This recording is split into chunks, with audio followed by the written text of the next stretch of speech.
Kalingap Jomar, bakit parang may pangamba, at VNC hindi magbabago ang tingin niya kay Kalingap Edo?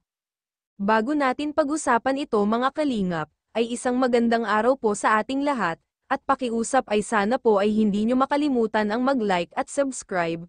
Kung mapapansin natin ayon kay VNC simula noon at hanggang sa ngayon ay marami ang nakakita at nakasaksi, na ang kanyang pagtingin kay Edo ay hindi ito magbabago.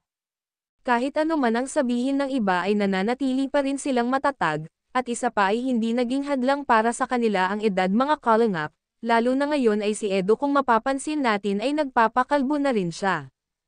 At dala siguro ng stress at alalahanin kaya medyo ipis na ang buhok ni Edo, ngunit para kay VNC ay wala itong epekto sa kanya, at ang pagtingin niya kay Edo ay nananatili pa rin ito. Samantala bakit nga ba si Jomar ay parang may pangamba siya sa hinaharap mga Kalingap?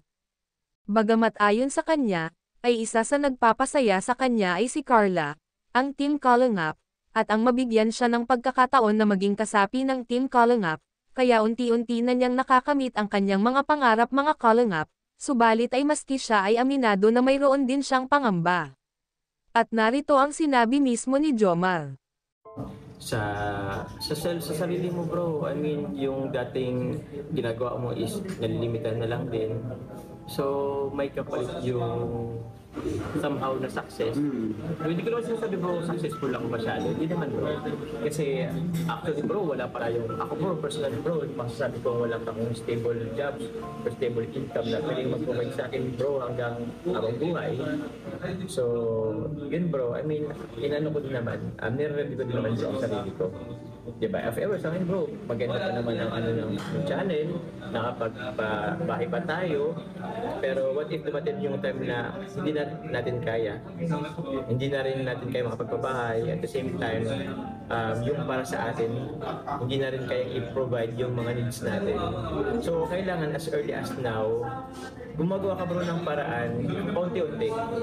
Hindi man maging successful lahat ng yun, kahit paunti-unti lang, at least may ginagawa ka, parang ganun. Malay ba natin, di ba? May maging antay sa ibang bagay. So, yan lang naman bro. So yung ano bro, yung bahay na ginagawa mo ngayon, parang na-imagine mo ba yan, ilang taon ba ago?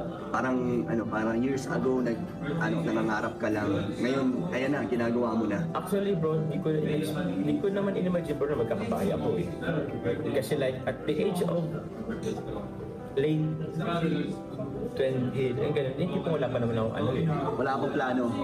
Tsaka wala akong income din talaga, or wala akong masasabi natin malaking kita man din. Pero I don't know, in God's grace, sa plano ni God, wala eh, binigay sa atin ito, which is thankful naman ako, sobrang salamat din naman talaga kay God. Kasi kahit pa paano, hindi pa naman bro yung bahay natin, bahay ko, pero may ano na. May ano na, nakapag-umpisa na. Diba? Nagsisimula, may progress na. May progress na bro. And yung bahay naman yan bro is ano din naman yan. Hindi naman matitinga ang ano dyan, ang pera dyan. Kailangan pa ikutin yung ano, wala na kung anong ma-achieve. Okay, so gaano ka naman kasaya ngayon, Papa Joms? Masaya ako bro. Masaya naman ako ngayon bro. Masaya.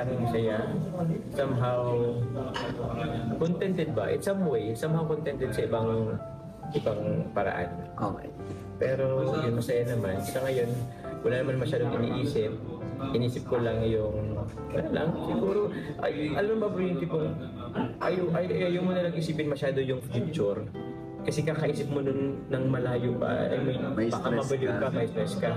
So, parang, ayun lang, dinadaanan ko lang kung anong ngayong araw, hindi okay. Let's say mag-fail ako ngayong araw, edi another try bukas, malay mo, bagay successful lang ako bukas. So, ano lang bro. So di mo pa pressure yung sarili mo? Yun lang.